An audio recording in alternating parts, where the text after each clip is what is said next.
Fala pessoal, sejam todos muito bem-vindos. Aqui Douglas Castro e estamos iniciando mais um podcast falando de política.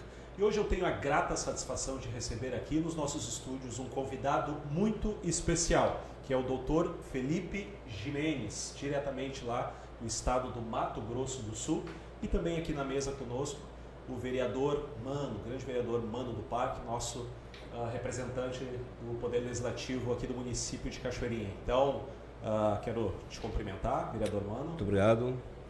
E o nosso, então, convidado especial, obrigado, Felipe. Obrigado pelo espaço. Perfeito, então. Bom, na eleição passada, houve uma necessidade por parte do povo brasileiro de justamente ver uma maior, aspas, transparência em relação ao processo eleitoral. Nós vimos uma série de movimentações, enfim, pessoas até mesmo indo para as ruas falando sobre voto auditável, falando sobre transparência do processo eleitoral, até mesmo algumas ações do próprio governo federal passado falando sobre um possível acesso a código-fonte, enfim.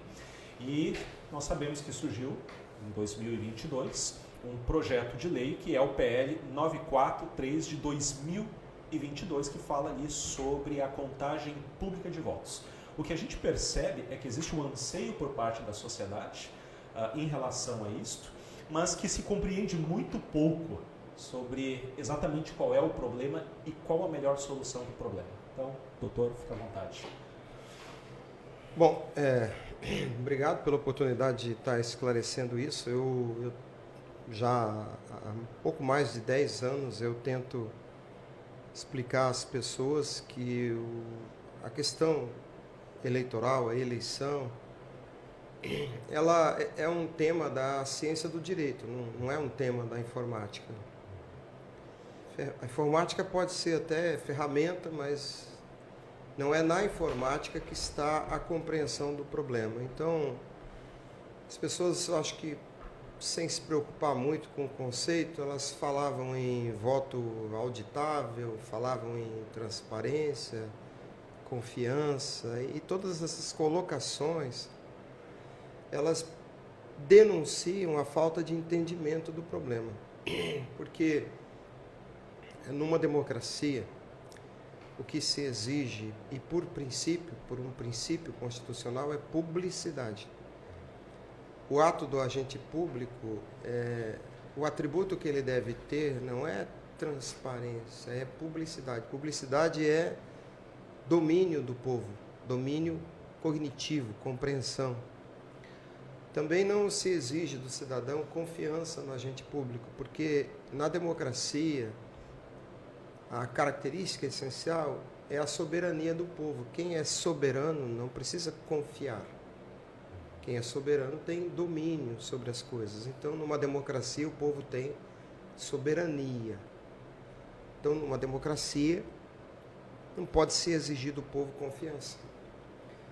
Recentemente, a ministra Carmen Lúcia disse num julgamento que aconteceram ataques ao sistema eleitoral e que a democracia é fundada na confiança. É falsa essa afirmação. Ela é alguma coisa entre mentirosa ou equivocada, porque a democracia não é fundada na confiança. A democracia é fundada na soberania do povo. E quem é soberano não é obrigado a confiar.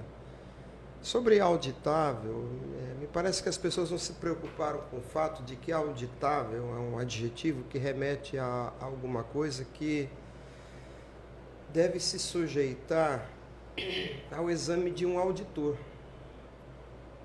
E o povo não é auditor.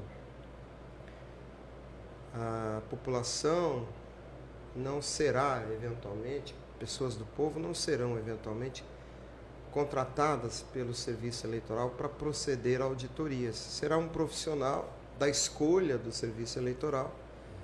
E o que um auditor vê não se torna público pelo fato do auditor ver, porque a publicidade é a compreensão direta do povo.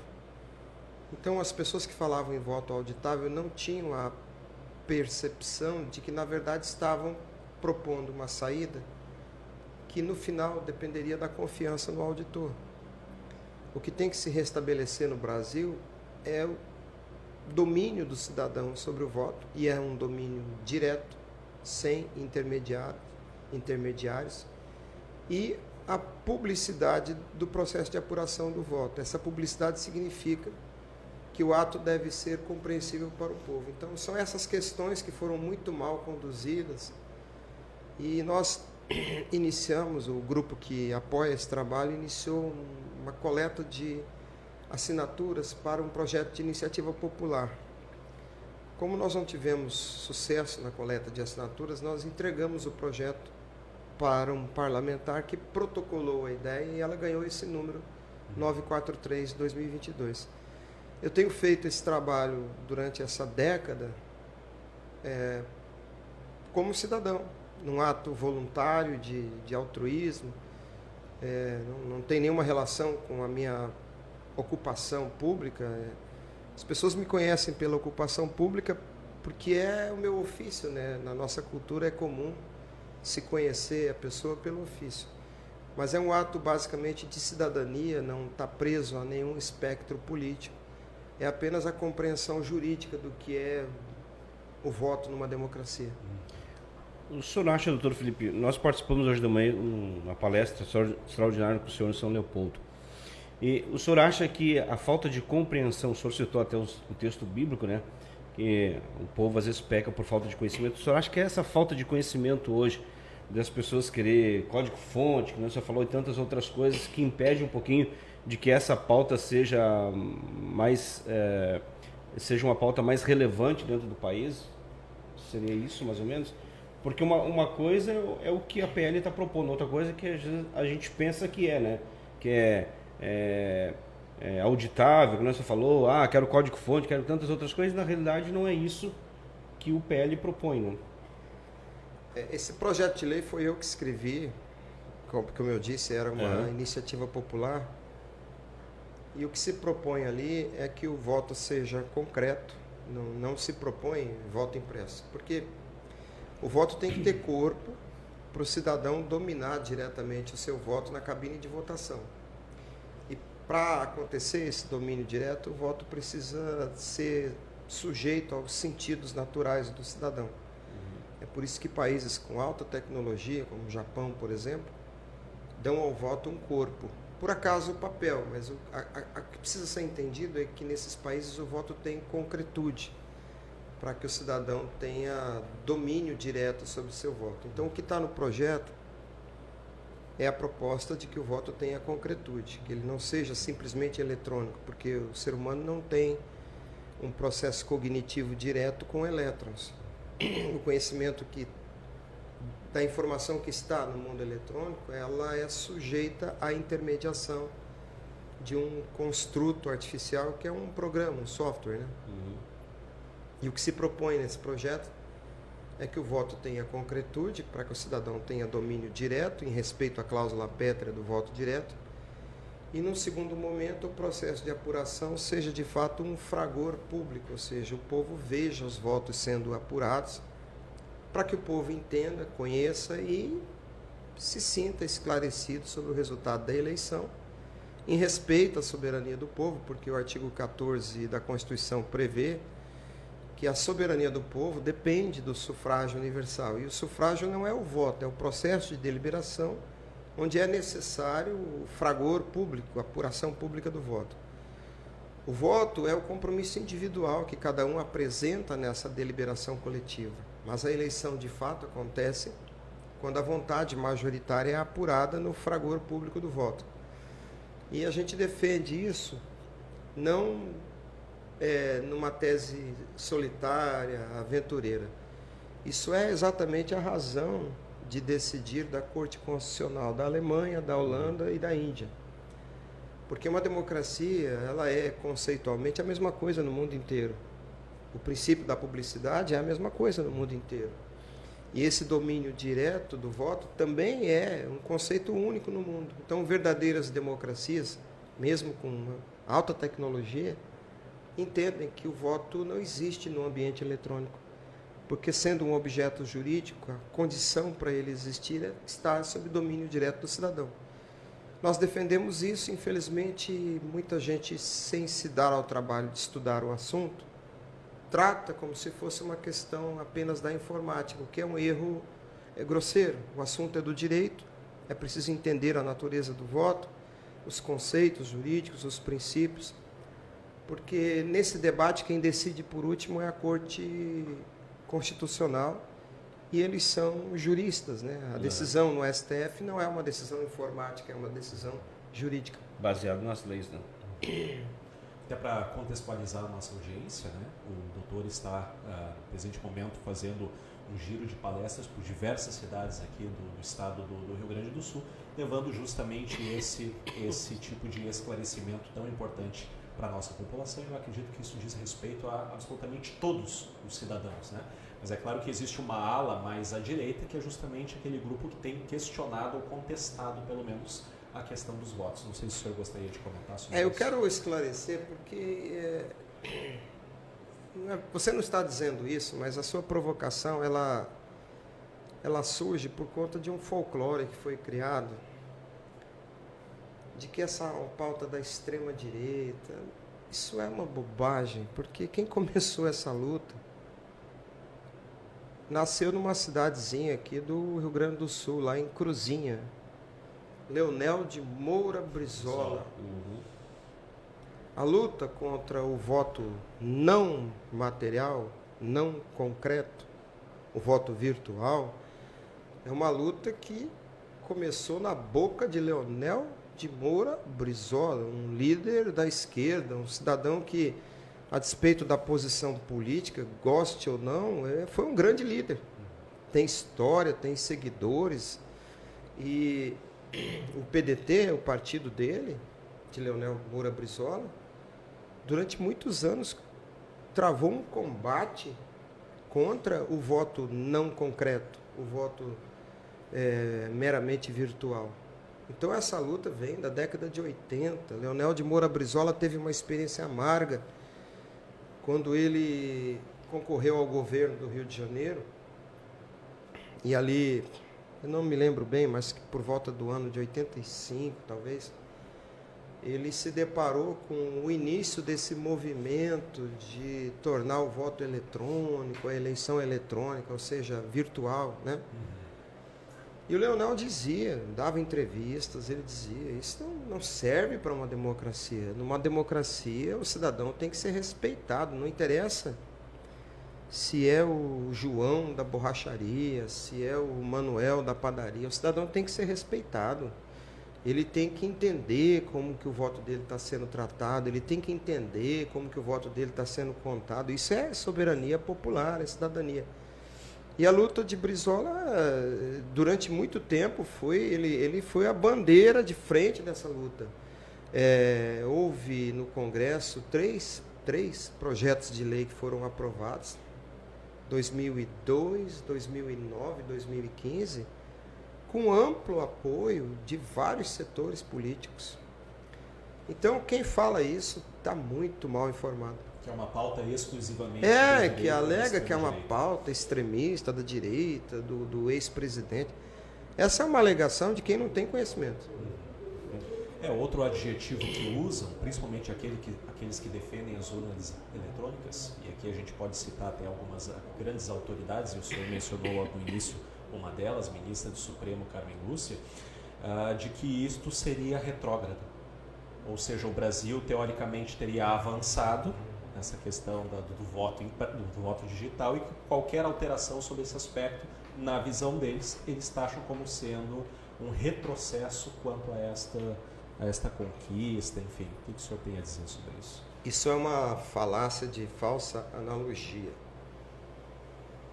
Por quê? Porque compara-se a evolução dos instrumentos tecnológicos, e aí trata-se os instrumentos como se fossem o próprio ato jurídico. E aí comparam o papel e o computador. E é evidente que o papel é um instrumento mais antigo que o computador. E dizem, olha, optar pelo papel é uma ação de retrocesso, é uma ação retrógrada. Só que não é disso que se trata. E a própria afirmação em si, ela é equivocada. Talvez maliciosamente equivocada. Por quê? Porque o papel tem os seus usos, né?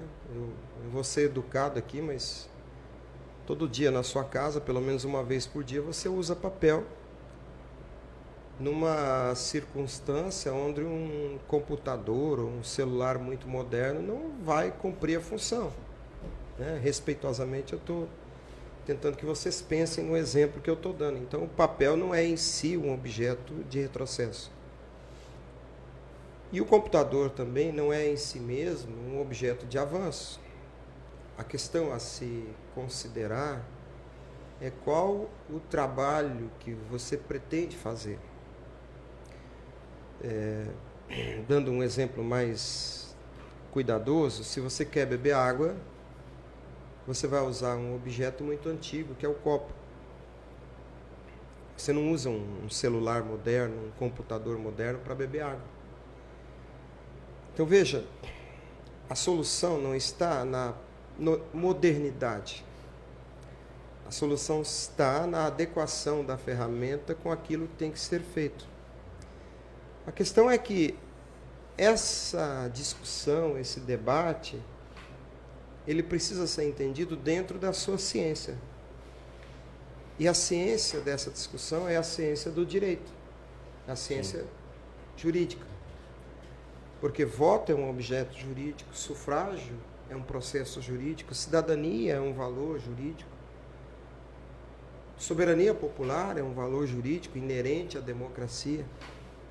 Então você não vai esgotar esses conceitos ou até mesmo compreender esses conceitos com termos do desenvolvimento tecnológico, por exemplo, da informática. Quando você pensa em direito, a ideia de avançar ou retroceder está intimamente ligada à aquisição de direito ou à perda de direito. Quando você perde direito, há retrocesso. Quando você adquire direito, você tem avanço. Por exemplo, as mulheres na sua cidadania, legitimamente, merecidamente, conquistaram o direito ao voto. Em relação ao passado, isso foi um avanço, porque foi uma conquista de direito. Se hoje algum maluco propusesse que as mulheres perdessem o direito ao voto, me parece que nos países de cultura islâmica, hoje, em 2025, mulheres não têm direito a voto. Acho que no Irã, por exemplo. Imagine que alguém resolvesse implementar essa cultura aqui.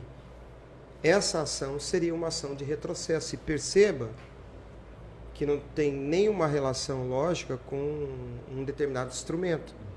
Tem a ver com a essência do ato. Então, é preciso entender que quando se trata do voto, está se tratando de um objeto jurídico. E na essência do voto está a necessidade dele ter o atributo de domínio direto do cidadão. O ser humano, quando está ali na cabine de votação, ele só terá domínio direto sobre coisas que estejam numa concretude sensível aos seus sentidos naturais. É por essa razão jurídica, porque essa é a razão teleológica da cláusula pétrea do voto direto, por essa razão jurídica que um país avançado como o Japão dá ao voto um corpo concreto, no caso o papel, mas não é uma questão de ser papel, é uma questão de ser concreto. Então o japonês põe tecnologia no vaso sanitário, mas faz eleição com papel. E a questão aqui não é a modernidade da ferramenta, a tecnologia. A questão aqui é entender que voto é um objeto jurídico e tem que estar sob o domínio do cidadão. Para estar sob o domínio do cidadão, tem que ter concretude.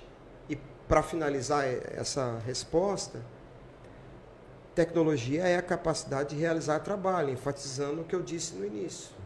Então, o que é tecnológico para proceder uma eleição numa democracia? Algo concreto. Então, você tem Israel, Japão, Alemanha, Índia, países que dão ao voto um corpo concreto. E são países altamente tecnológicos, né? Com certeza. Nasci em 1975, então peguei um pouquinho da intervenção militar, aquela coisa toda. E meu pai era um brisolista, como o senhor fala aí, meu pai era um brisolista, mas a minha mãe era do PSD, do Antiga Arena, tinha um outro nome, PSD, não era PSD. Eu não lembro. Era um nome lá. Então havia uma guerra de conflitos dentro de casa, meu pai brisolista e a minha mãe da Arena. E eu me lembro muito bem que meu pai criou a gente indo para os colégios eleitorais ver a apuração dos votos, né? A gente ficava lá sentado lá e o pessoal ficava contando tantos votos para fulano, tantos votos para o ciclano. Quando se fala em retrocesso, eu acho que o retrocesso realmente aconteceu no Brasil, no momento em que a gente não consegue ter acesso a essa contagem, né? Esse é o retrocesso. Exatamente. E o senhor sabe a que se deve esse retrocesso? Porque, veja, o senhor é o operador do direito. O senhor fez uma explicação relativamente simples e para nós agora está claro como o dia. Não é possível que nossos deputados, senadores, enfim, operadores lá a nível de Brasília não tenham entendido com essa mesma clareza. Então, por que, afinal de contas, já que outros países de primeiro mundo, que são extremamente avançados ainda, usam essa questão do voto impresso, ou que pelo menos dão essa materialidade para que o eleitor possa ter o domínio, por assim dizer, da sua votação, por que no Brasil ainda insiste a urna totalmente eletrônica sem essa possibilidade de contagem pública de votos? Essa geração de, aspas, urna eletrônica, na área técnica, ela é chamada de, na área técnica informática, tecnológica, ela é chamada de urna de primeira geração. Todo mundo deve conhecer o Volkswagen Gol, né? Eu acho que lá por 81, 82, mais ou menos, surgiu o primeiro Volkswagen Gol, que era um carro com motor de Fusca na frente, conhecido como Gol BX. Depois esse carro teve várias gerações. E cada geração trazia um avanço, né? Então, a urna de primeira geração, ela é retrógrada em relação à segunda. A segunda é retrógrada em relação à terceira. Paraguai, Argentina, Estados Unidos e a Índia fazem eleição com urnas de terceira geração. O Brasil é o único país do mundo que faz eleição com urna de primeira geração. É como se o mundo inteiro estivesse usando o Golf e o Brasil estivesse usando o Gol BX, com motor refrigerado a ar e tal. A despeito das mudanças estéticas, a urna que se usa hoje, em 2025, tem a tecnologia da primeira geração. Então, ela faz um trabalho da primeira geração. Esse sistema é chamado de DRE, que é uma sigla em inglês para Registro Direto do Voto. Direto, registro eletrônico. Registro eletrônico direto do voto. O registro eletrônico direto do voto é direto por quê? Porque da sua consciência o voto salta para existir no ambiente eletrônico, diretamente. Esse sistema, ele foi recusado pelo mundo inteiro. Até um tempo atrás, Butão e Bangladesh usavam urna de primeira geração, mas até que momento? Butão e Bangladesh são dois países pequenos perto da Índia, vizinhos da Índia. A Índia é um país gigantesco. Quando a Corte Constitucional da Índia, ali no início dos anos 2000, decidiu que é inconstitucional o voto eletrônico numa democracia, a Índia começou a trocar o seu acervo de urnas. Como Butão e Bangladesh trabalham com urnas emprestadas da Índia, nem Butão e Bangladesh usam mais urna de primeira geração. Então ficou só o Brasil operando com esse Gol BX, com essa urna de primeira geração. O Serviço Eleitoral todo ano faz uma mudança cosmética, mas o equipamento continua sendo de registro eletrônico direto. Por quê? O voto salta da sua consciência para um processador dentro de um computador. E o que você vê é intermediado por um software que não está no seu controle. Então, muito obviamente, a relação que você tem com o seu voto no sistema DRE, primeira geração, é uma relação indireta. Só que a Constituição, na cláusula pétrea, determina que a tua relação com o voto deve ser direta. Essa razão jurídica fez com que o mundo todo recusasse o sistema de primeira geração. Alemanha, Holanda, Índia. E nós estamos mergulhados nessa ilusão, porque geralmente o assunto é tratado como se fosse um problema da informática. Eu acho que o que eu estou falando para vocês aqui, eu não sei se vocês já ouviram alguém falando exatamente nesses termos. O problema é jurídico. E por que os senadores e deputados não tratam desse assunto com a luz do direito? Eu não tenho o direito de supor que eles sejam desonestos, porque eu teria que provar. Sim. Se não são desonestos, eu tenho que supor que são ignorantes. Porque se eles sabem o que está errado e como é o procedimento correto, eu suponho que, sendo honestos, eles fariam o procedimento correto, fariam lei para que o procedimento se tornasse constitucional, democrático, de acordo com os princípios da Constituição, de acordo com o regime político de democracia. Se eles não fazem isso, eu sou obrigado a supor que seja por ignorância. Talvez existam outras razões, mas eu não posso afirmar. Mas dentro desse... E a gente conversou, eu e o Douglas estávamos conversando após a palestra na São Leopoldo, porque abre um outro leque de entendimento sobre o voto, né? Sobre o voto. Então, a gente chega a entender então que o processo, que ele não é informática, ele não é... O problema não é com o computador, mas sim jurídico. Então a gente começa a entender que esse processo já vem desde nós vamos fazer 30 anos de urna eletrônica. Então quer dizer que ele já vem sendo trabalhado esse processo de inversão desde lá de 30 anos. Seria isso? Dá só um pouquinho. Vamos... Essa inversão aconteceu. Pode ser aí. Essa inversão. Sim. Essa inversão aconteceu lá na década de 80. E eu insisto, a primeira pessoa que sofreu com isso e começou a lutar contra isso foi Leonel de Moura Brizola. Essa inversão acontece na década de 80, porque na década de 80 houve um deslumbramento com a informática, né? Surgem os primeiros computadores pessoais e as pessoas ficam deslumbradas com a novidade. E aí começam a acreditar, meio que numa fantasia, de que a informática seria aplicável a tudo. E é falso isso. Daqui a 100 anos, se a humanidade ainda existir, nós, por conta da nossa natureza biológica, nós teremos ainda atividades que serão realizadas da mesma forma. Porque nós somos racionais, mas nós somos animais. E há necessidades e há interações que nós temos com a vida que são próprias da nossa condição animal. É um equívoco pensar que uma determinada ferramenta possa ser aplicada holisticamente sobre toda a vida humana. Isso é falso, isso é um deslumbramento, é uma coisa folclórica. Então, eu acho que lá na década de 80 isso surge, talvez por conta de uma ilusão, uma certa fantasia.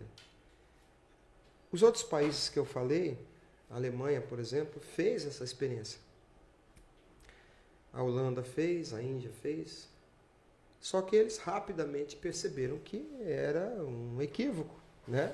De processo. É mais ou menos como você chegar num restaurante, ver um prato muito bonito e se servir, porque você se encanta com o prato. Aí você começa a provar e entende que aquilo não serve para você. Um dia num restaurante, eu conheci eu gosto de feijão. Acho que a maioria dos brasileiros gostam de feijão. Eu estava num restaurante, eu vi um prato de feijão numa gôndola lá, muito bonito, e eu me servi. Não consegui comer a primeira colher. Achei horrível. Era um feijão, segundo a pessoa do restaurante, mexicano. Uhum. Eles entopem um feijão de cominho. Nossa. Acho que cominho. Tem gente que gosta, né? Os mexicanos, Sim. certo, não gostam.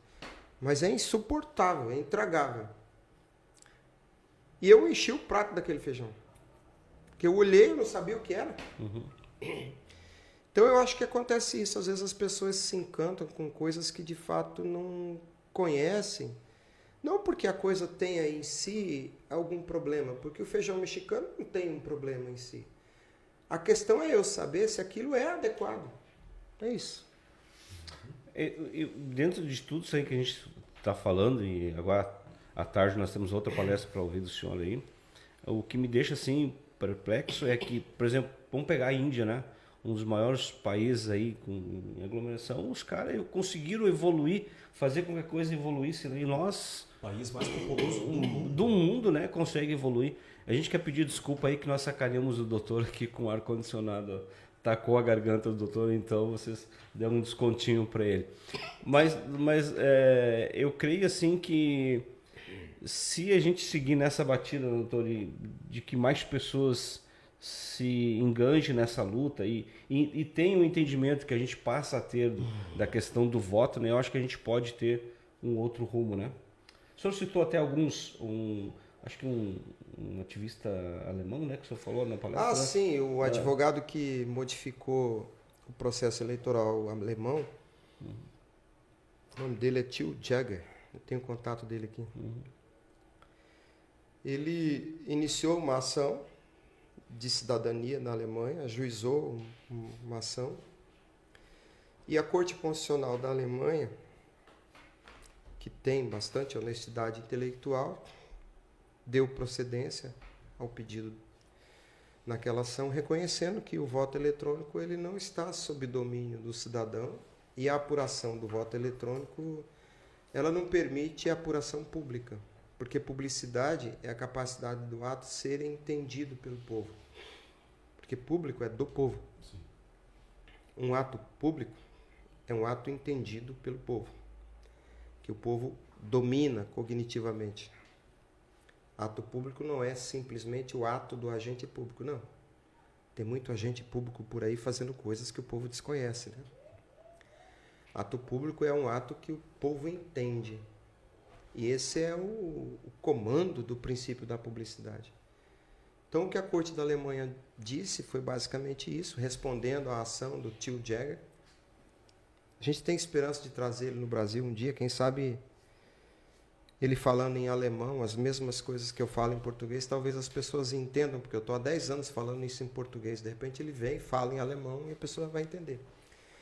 Mas o que ele disse é exatamente isso que eu estou dizendo. Depois ele foi à Índia, criou um movimento na Índia e lá também a Corte Constitucional da Índia, honesta intelectualmente, deu provimento e disse, não, realmente não existe voto eletrônico em democracia. Porque se é eletrônico, não permite a apuração pública, não permite domínio do cidadão, então é uma coisa que não serve para a democracia, como um computador não serve para beber água. Para beber água, eu preciso de um copo e o copo não é alguma coisa retrógrada.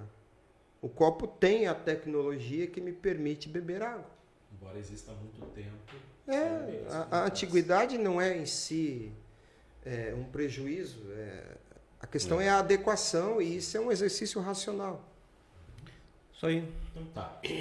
Doutor Felipe, quero de coração agradecer ao senhor pela sua presença aqui nos nossos estúdios, trazendo para os nossos ouvintes esse esclarecimento tão precioso.